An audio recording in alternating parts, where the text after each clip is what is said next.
오늘 보실 성경 말씀은 요한복음 12장 1절로 9절을 보시겠습니다. 유월절 여세 전에 예수께서 베다니에 이르시니 이곳은 예수께서 죽은 자 가운데서 살리신 나사로가 있는 곳이라. 거기서 예수를 위하여 잔치할 새에 마르다는 일을 하고 나사로는 예수와 함께 앉은 자 중에 있더라. 마리아는 지극히 비싼 향유 곧 순전한 나드 한 건을 가져다가 예수의 발에 붓고 자기 머리털로 그의 발을 닦으니 향유 냄새가 집에 가득하더라. 제자 중 하나로서 예수를 잡아줄 가룟유다가 말하되 이 향유를 어찌하여 300데나리온에 팔아 가난한 자들에게 주지 아니하였느냐 하니. 9절 유대인의 큰 무리가 예수께서 여기 계신 줄 알고 오니 이는 예수만 보기 위함이 아니요 죽은 자 가운데 살리신 나사로도 보려 함이르라. 아멘.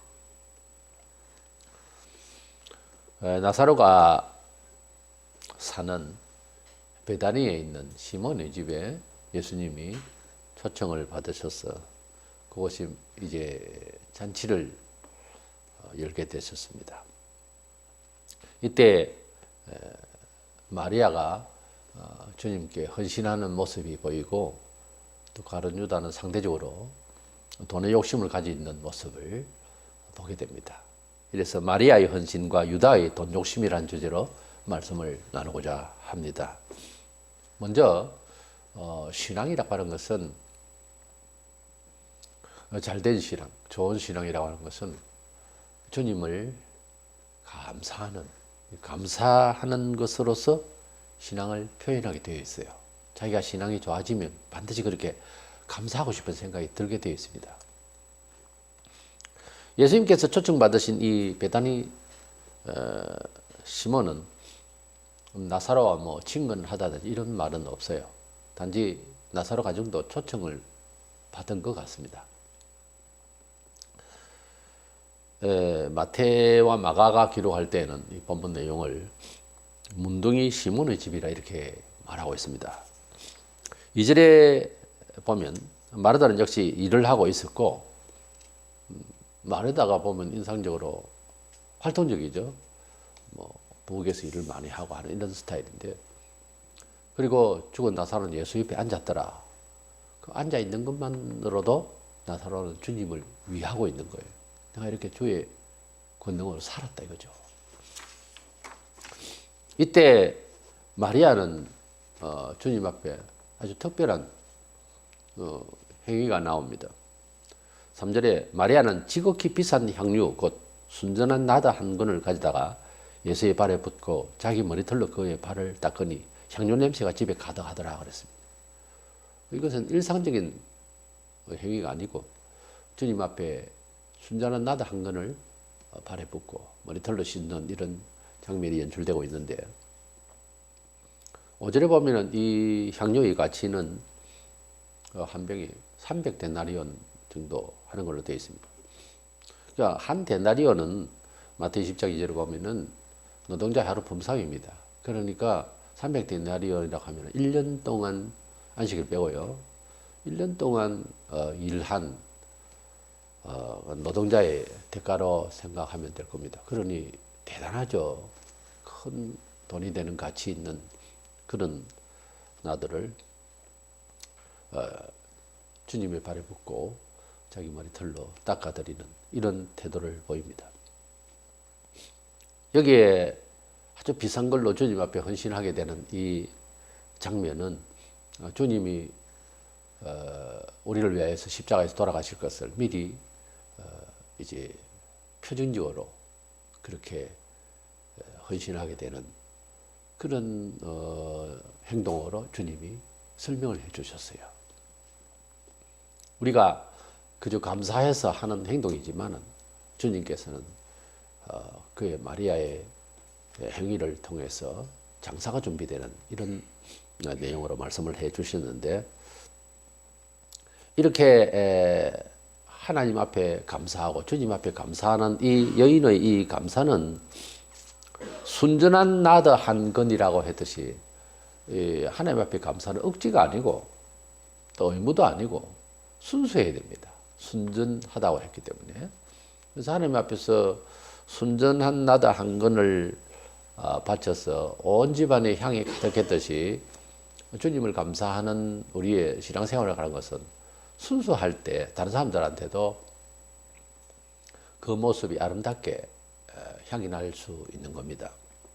시편 기자는 시편 116편 12절에 여호와께서 내게 주신 모든 은혜를 무엇으로 보답할꼬 그랬습니다. 교회를 나와서 예수님을 내 죄를 위하여 대속하여 죽으시고 부활하시고 성천하시고 재림하실 것을 다 같이 믿는다고 고백은 하지만은 주님께 자기 인생을 얼마나 감사하며 사느냐 하는 것은 차이가 있어요. 예수님께서 십자가에 돌아가셔서 우리 죄를 위하여 돌아가셨다고 하는 이 내용이, 이 놀라운 역사적인 사건이 지옥 가지 아니하고 천국 가게 하신 하나님의 그 크신 사랑이 감동의 차이가 있어요. 사람마다. 똑같은 사건인데도 어떤 사람은 너무도 크게 와닿고 너무도 크신 은혜로 감격해서 전생애를 바친 사람들이 있는가 하면 같이 이해를 한다는 거죠. 은혜를 받았다면서도 지옥 천당을 도대체 어떻게 감각을 가지고 생각을 하는지 모르지만은 인색한 사람이 있어요. 예수님을 믿되 대단히 인색하게 믿는 사람도 있다는 거죠. 그것은 양심적인 문제이기 때문에 억지로 통일되게 믿음을 강요할 수는 없지만은 그것은 종교 양심의 반응의 차이예요. 근데 이 마리아의 행동이라고 하는 것은 예사로운 행위가 아닙니다. 이 비싼 걸 발휘시켜드리는 이 내용에 있어서는 주님을 감사하는 그 감사가 넘치고 넘친 상태인 거예요.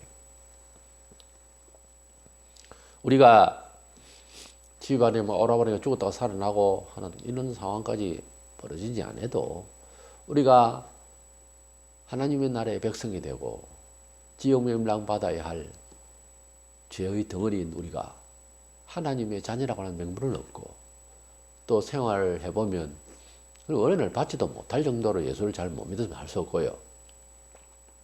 주님의 은혜를 받은 것을 헤아려 보면은 한없이 감사하고 그렇다면은 주님을 간절히 더 사모하고 더 감사해야 되겠죠. 근데 자기 신앙생활이 제대로 안 되니까 감사하는 마음이 안 생기는 거죠. 천국을 갈 수 있게 하신 엄청난 사건도 감각이 없는 거예요. 내가 하나님 앞에 회개하고 사후의 세계를 정말로 이해한다면은 하나님을 만나되 그런 식으로 마음에 감동이 없고 감사가 없다면은 이건 신앙이 잘할 수도 없고 또 하나님의 적극적인 관심을 가질 사람이 못 되는 거예요. 그렇게 믿으면. 어쨌든 구원해 주신 은혜를 얼마나 감사했으면 사도들이나 앞서간 많은 믿음의 선조들이 보면은 목숨을 바쳐서 뛰며 활동하며 감사했습니다. 그래서 너무너무 감사해서 기뻐하며 뛰면 미쳤다고 그래요. 우리 주님을 정말 마음속에 사모하고 감사하면 조금 사람이 이성적인 합리적인 상식선에서 약간 넘쳐날 수도 있습니다. 한동안은. 아니 사람이 죽은 사람이 살아나고 지옥 갈 사람이 천국 갔다는 내용 자체에 대해서 그만큼 감동이 없고 감흥이 안 난다고 하는 것은 뭐 의지가 대단히 굳은 사람이다 이렇게 평가하기에는 아니잖아요. 그렇다면 그렇게 안 되는 이유가 뭐지요? 그건 저도 모르지요. 단지 회개를 덜 한 상태가 아닌가 싶어요. 정말 회개를 하게 되면은 가만히 있을 수가 없어요. 몸이 흔들거리고 눈물이 나고 감동하죠. 아니 잃었던 자식을 30년, 40년 만에 이성가지가 만났을 때 안 봤습니까 우리가? 완전히 사람이 미친 듯이 온몸이 그냥 가만히 앉아있는 사람 어디 있습니까? 우리가 예수님이 우리 죄를 위하여 돌아가셨어. 지옥 갈 놈인데 틀림없이 천국을 가게 했다. 여기에 대해서 더 이상 설명이 뭐가 필요 있습니까? 여기에 감동이 없다고 하는 것은 말이 안 되는 이야기죠. 어쨌든 우리가 예수님을 믿는다고 하는 것은 이 마리아처럼 감사하되 쪼잔하게 한 것이 아니라 이렇게 큰 돈 들여서 이렇게 순전한 마음으로 순전한 나더 하나를 완전히 주님께 부어드리는, 발을 씻는데 부어드리는 이런 감사, 이런 넘치는 감사, 여러 사람들이 향을 맡게 되는 이런 감사의 모습이 있어야 됩니다. 우리는 그렇게 해본 적이 있습니까? 저 사람 주님을 정말 사랑하는가 보다. 너무너무 감사하는 태도다. 이런 지적을 받고 이런 좋은 소리를 듣고 칭찬을 받는 우리가 되어야 됩니다. 우리 주님을 그렇게 감사하는 것은 손해가 아니라 은총을 받는 법이에요, 사실은. 이것을 또 잘못 알아듣고 복받기 위해서 투자를 하는 식으로, 투자 가치로 예수님께 감사하고 뭐 헌금하고 이런 뜻이 아니에요. 돈으로 꼭 감사한다는 뜻은 아닙니다. 우리 주님을 위해서 우리가 하다못해 자기 직업에 대해서 한번 갈등을 가져보고, 내가 가지고 있는 이 직업이 술집이다 만약에, 이럴 수가 없다. 내가 주님을 사랑하고 주님이 나의 영원한 남편이시요 나의 영원한 왕이신데 그분이 거룩하라고 하셨는데 내가 이 일로 통해서 밥벌이를 하는 안 맞다? 그런 변화도 있어야 되겠고요. 또 자기 취미나 또 하다못해 자식을 낳아서 이름 하나라도 지을 때에 주님을 사랑하는 마음으로 거기에 가까운 그런 향이 나는, 예수의 향이 나는 그런 이름을 장명을 한다든가 뭐 그런 것까지도 우리가 주님을 사랑할 때 행할 수 있는 일이지 않겠습니까? 그래서 자기 신앙을 점검을 할 때 내가 얼마나 주님을 감사하는 마음으로 인생을 살고 있고 매주일 또 주님을 찾고 있는가, 그것만 생각하면 됩니다. 오늘 뭐 교회 가서 뭔 소리를 들으며 뭔 재미가 있을까? 벌써 그렇게 예수를 믿으면은, 마음이 그렇게 닫혀 있으면은 백날 다녀도 맨 그 자리예요. 종교인은 천국하고 아무 상관이 없습니다. 종교인은 뭐 저리 멀어서 못 가고 예배당가 가까워서 오는 식으로 오면 그 평생 다녀도 안 되는 겁니다.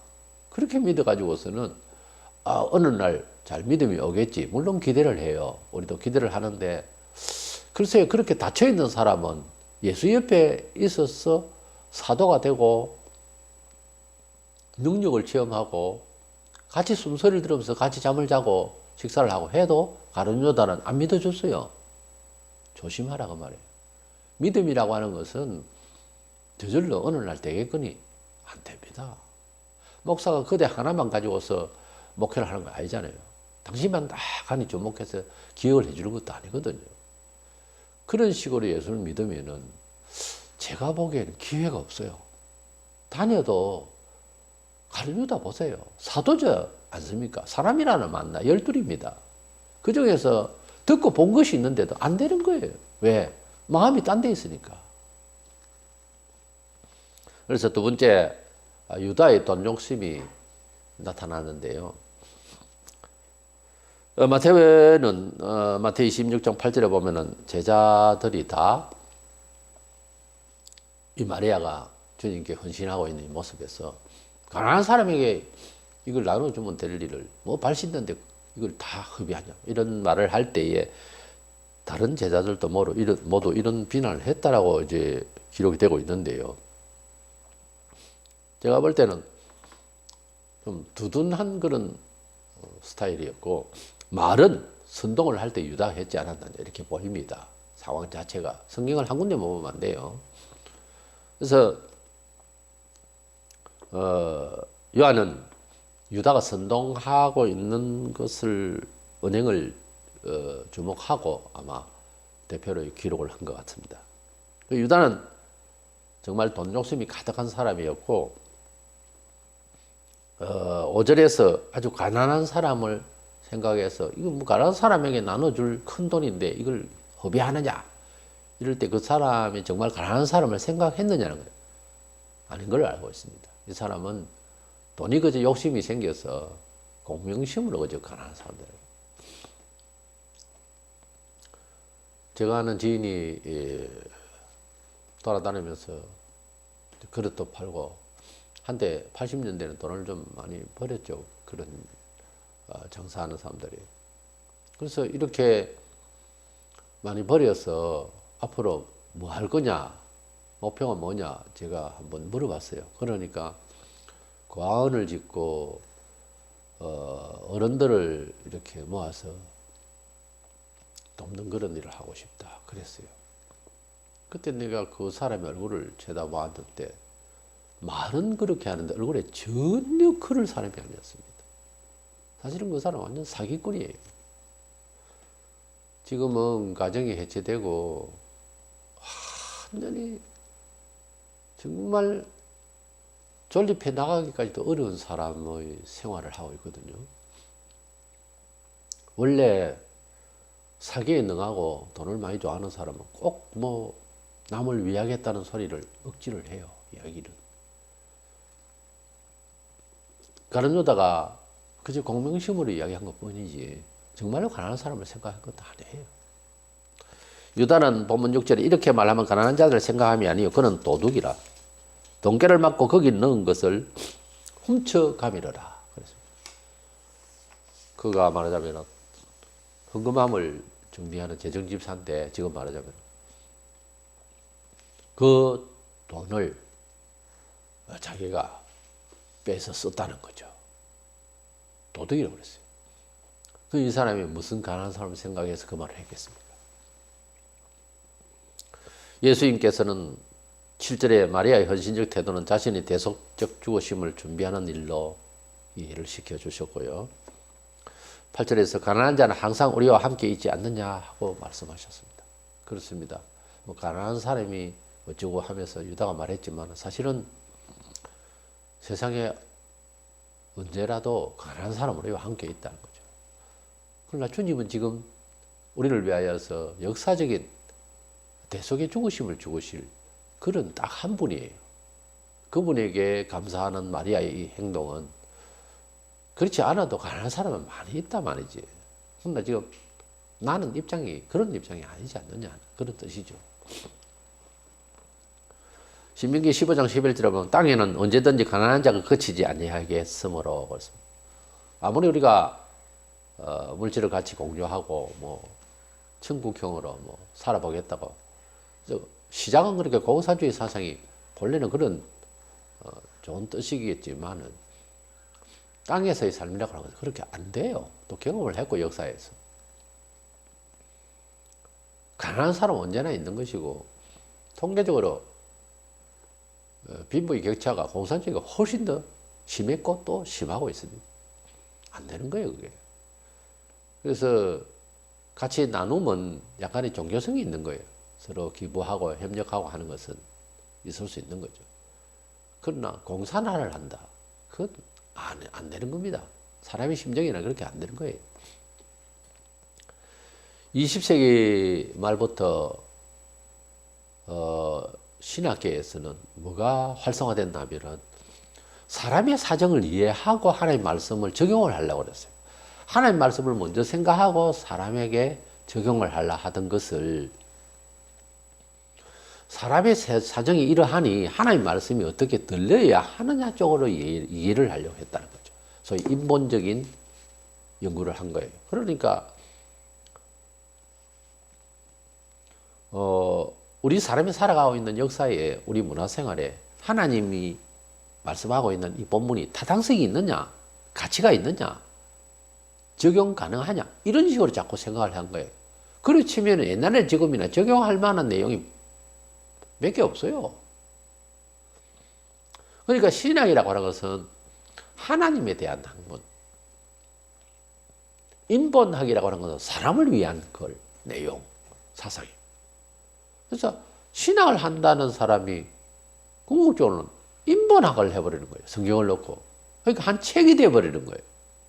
사랑하는 방도의 책. 그 선별해서 듣고 그렇게 하겠다는 건 알겠어요.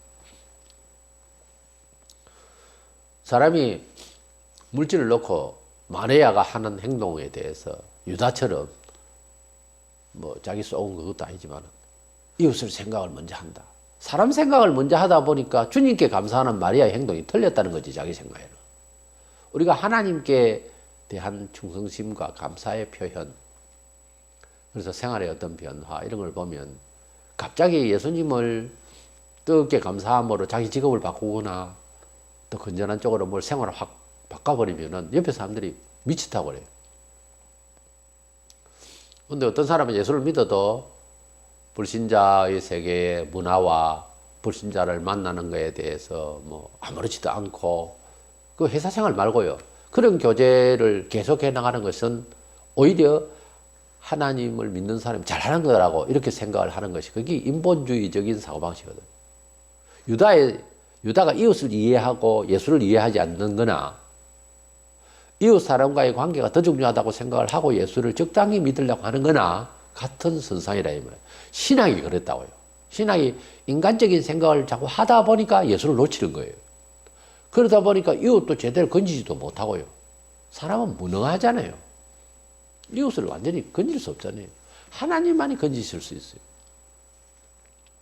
이 문제는 하나님을 사랑해야 되는데 유다와 같은 그런 사고방식을 가지고 선교를 하고 지금도 좀 그런 스타일이 선교 방책에 있거든요. 그 뭐 물질적인 거 공개하고 뭐 해놓고 나면 우리 교회는 뭐 어떻게 했다 이런 공병심만 있지 그게 하나님을 참 감사하는 선교냐 하는 비판이 있을 수밖에 없는 거예요. 그렇게 하다 보면은 이 착오가 납니다. 그래서 사이클을 하나님께 두어야지 사람에게 뭐 이렇게 하다 보면은 유다와 같은 생각으로서 잘못하고 있는 거예요. 우리는 유다처럼 관심이 예수에게 주목이 되어 있지 아니하고 돈이 많이 들어갔다. 감사를 해도 뭐 그만큼 하냐. 이 돈을 가지고 이웃을 생각해야지. 이웃을 생각하지도 않는 놈이 그런 식으로 자꾸 그 인간적으로 예수를 믿는 일에 있어서 남의 일이나 나의 일이나 자꾸 그렇게 생각을 하면은 이런 유다와 같은 자가 되는 거예요. 이러지 않도록 하고 항상 마리아가 헌신하고 있는 그 태도에 대해서 무슨 말을 하고 싶어도 주님께 저렇게 감사를 하는구나. 나도 저렇게 해야 되는 것이 어떤 뜻이 될까? 이렇게 주님한테 물어보든가 해야 되는데 뭐 이웃을 생각하고 인간적으로 유다가 그러다가 망한 거예요. 이 마리아는 그때 당시의 사람으로 봐서는 사도들도 그만한 감사의 신앙이 없었어요. 아직은. 그걸 보면. 그리고 성경에서 이런 감사를 하는 행위의 모습이 그리 흔치를 않습니다. 사람이 하나님을 감사하고 하나님께 감사하면서 인생을 설정하는 것이요. 사람마다 다른데 너무도 뜨겁게 감사하다 보면은 이해를 못 받습니다. 이해를 못 해요. 저건 너무 가분하고 광신도다. 저거는 미친 신앙이다. 이렇게 돼버려요. 지금 상황이 그런 상황이에요. 여기에. 예수님을 같은 예수인데 같은 대속의 주님을 감사하는 게 사람마다 틀리다니까요. 너무도 많이 감사해서 이렇게 귀한 것을 1년 동안 돈벌이 한 것을 다 바쳤다. 그 말이 아닙니까? 이것은 오해를 불러일으킬 수 있는 것은 세속적으로 돈에 관심이 있는 유다 같은 사람은 100% 지금도 오해를 해버려요. 이 감사하는 사람은 그게 아닌데 무엇으로 보답할 거 하고 이렇게 하는 것마저도 부족하다 생각해요. 근데 그러지 못한 사람은 예수를 감사해도 꼭 그런 식으로 해야 되느냐 이렇게 핀잔을 주거나 자기 수준에서 불평을 해요. 원래 그래요. 지금도 마찬가지예요. 우리는 유다 편에서 공명심이라 불러일으키는 인간적인 뭐 이웃을 생각하듯이 하는 이딴 식의 생각보다 마리아의 그 아름다운 헌신 온 방에 향이 가득한 이런 아름다운 헌신으로서 주님을 많이 사랑해서 주님의 대속의 죽으심에 대해 준비하였던 마리아처럼 우리 주님의 대속의 은혜를 깊이 감사하고 생애를 그렇게 살아갈 수 있는 저와 여러분 되시기를 원합니다.